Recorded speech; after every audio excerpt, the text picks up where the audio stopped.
So let's say there's a military coup somewhere in the world. In some country in the world, the military takes over and ousts the president.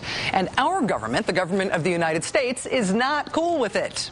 We don't always side against military juntas, even though we like to think of ourselves as a country that does. But in this case, we're really not okay with it. We refuse to recognize the new military government that ousted the president. We revoke the visas of members of this de facto government and its supporters. As one of the 47 nations of the UN Human Rights Council, we call for the president that was ousted by the military to be returned to office. Our government makes it really clear that we do not recognize this coup. We do not recognize the legitimacy of this military takeover of another country's government.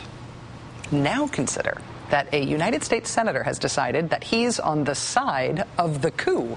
He's on the side of this military that's overthrown its own government. And in fact, as a United States senator, he's going to visit that country, and his own country be damned. He's going to encourage the military government that ousted their president in that other country to resist us. To resist what our government, what his own government is trying to do there. What would you call that? Is it maybe a word that starts with T and rhymes with reason?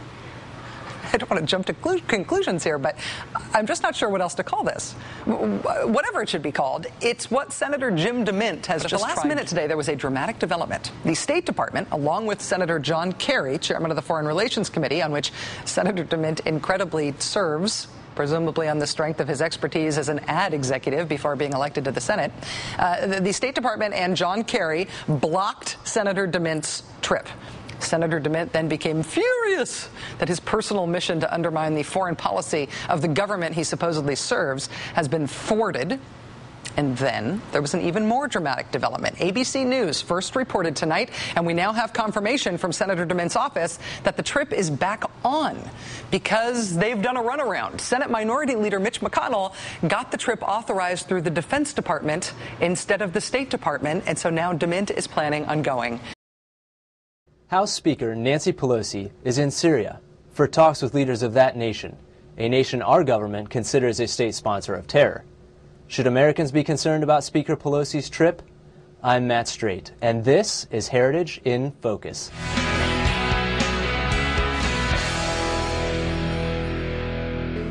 Yes, we should be concerned about Speaker Pelosi's trip to Syria and the Middle East. And I think there are really four reasons. One is that congressional fact-finding is fine, freelancing is not. Second, Syria is a rogue state. We have to be careful about embracing them. Third is we have to worry about multiple messages from multiple senior sources in the U.S. government. And the other thing is I have concern about is that diplomacy is the domain of the executive branch, not the legislative branch. I mean, it's good that members of Congress travel overseas. They should travel to hot spots around the world so they can make informed decisions. But the fact of the matter is, fact-finding is one thing. Freelancing on American diplomacy is another.